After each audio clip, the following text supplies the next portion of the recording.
So this is the main idea of passage or question. Do you remember what tends to make the wrong answers wrong? Anyone? New ideas. New ideas?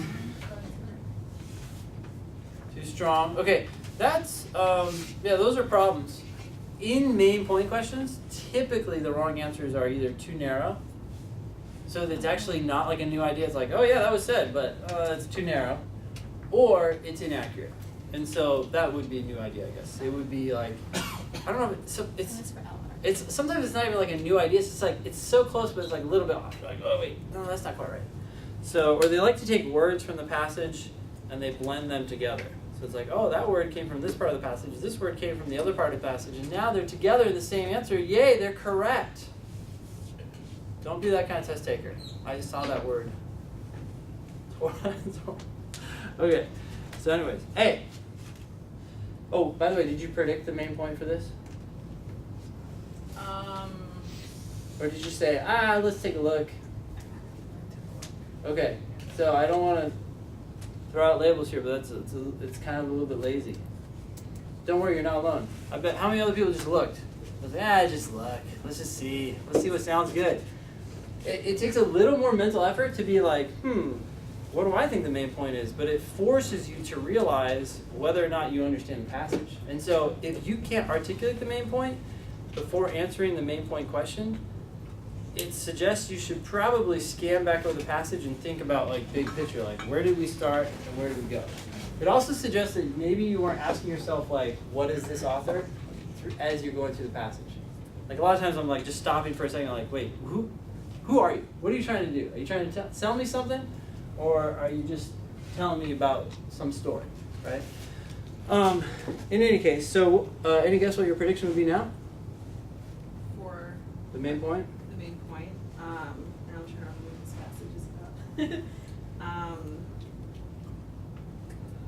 So we said this person was a journalist, and they were telling us about this problem, right? The problem is we can't figure out how the universe is staying together, basically. Yeah. And so they're like, well, it must be dark matter, but we don't know what it is. And they're like, well, maybe it's a neutrino.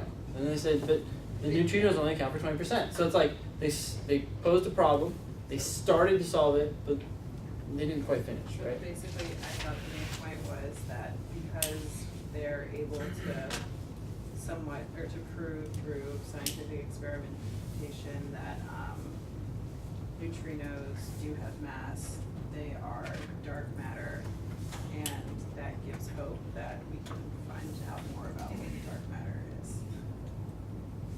Okay, it's kind of a long conclusion. Like I would just, in my mind, I'm just thinking to myself, oh, we have this problem and we started to solve it. Now that's, I'm giving you a very general claim. It's hard to know what I'm talking about, but the problem is we're trying to figure out what the dark matter is, and we seem to have possibly partially figured out what some of that dark matter is, neutrinos. Okay, A, although these people believe that the universe is shaped by gravitation, the total amount of observable matter in the universe is greatly insufficient to account for the gravitation that would be required to cause the universe to be organized into galaxies. True or false? I would say it's true. But, so it is something that the passage has said, it's just not the main point, right? This is not, oh, by the way, drum roll, this is what I wanted you to know. It's like, okay. B, given their inability to account for more than 20% of the universe's missing mass, scientists are beginning to speculate that our current understanding of gravity is significantly mistaken. That, we're not speculating that we don't understand gravity, right? So that's out, that's inaccurate. C, indirect evidence suggesting that neutrinos have mass may allow neutrinos to account for up to 20% of the dark matter. So far so good? Yes, that's accurate, right? A finding that could someday be extended to complete the solution of the dark matter problem. We had a problem, we partially solved it. This seems to capture that.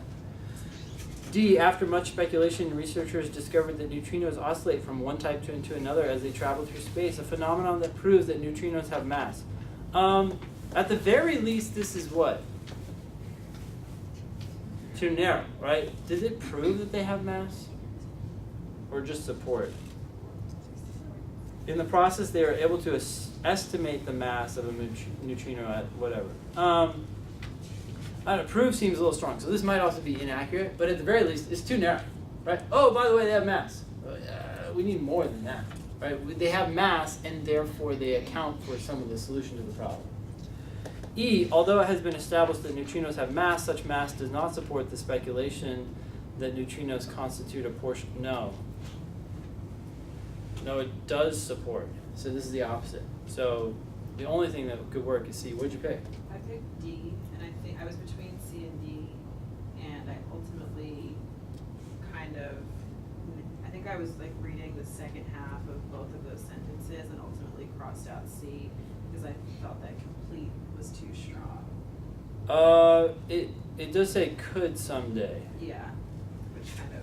So one thing here, yeah, I feel like D is also kind of close to your prediction.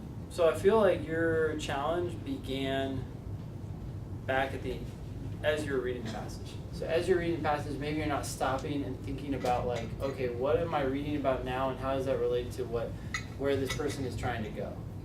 So as I'm reading, every now and then I'm just stopping and thinking, okay, so wait, you a journalist? Or at least in the past I didn't think about that, but I would think like, is this informative or is this persuasive? Right? And now tonight I thought this was actually even more helpful. Like, what are you trying to do? Like, what do you want me to know? And it's like I'm making a prediction as I go, and then by the time I'm done, I should know. So if you're having trouble articulating the main point, and a lot of us seem like we were, you want to kind of force yourself to do that a little bit more while you're reading. And if you fail by the time you finish the passage, that's okay.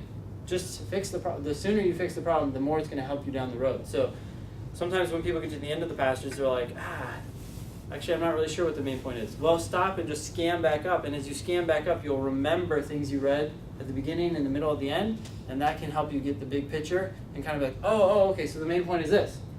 Then go answer that first question. That prediction is not just for the first question, it's also for the others. Because they are going to center around that. Yes? When you're in the questions, how often do you go back to the passage and how much are you doing just from what you remember? I would say I go back one question per passage for clarification. And then this one, I went back for 18 just so I could reread that sentence. And I went back for 15 because I was like, was it 15? Yeah. Because I felt like D just didn't seem like the answer because it's unlikely. So then I reread the first paragraph and I'm like, oh yeah, of course. Or I scanned the first paragraph and I was like, yeah, that's the whole assumption. So, but a lot of times as I'm going through these, I don't remember where it was said, but I remember that it was said. And I think that's just from trying to be active and visualize what's going on. Yeah. Okay, good questions. Anything else?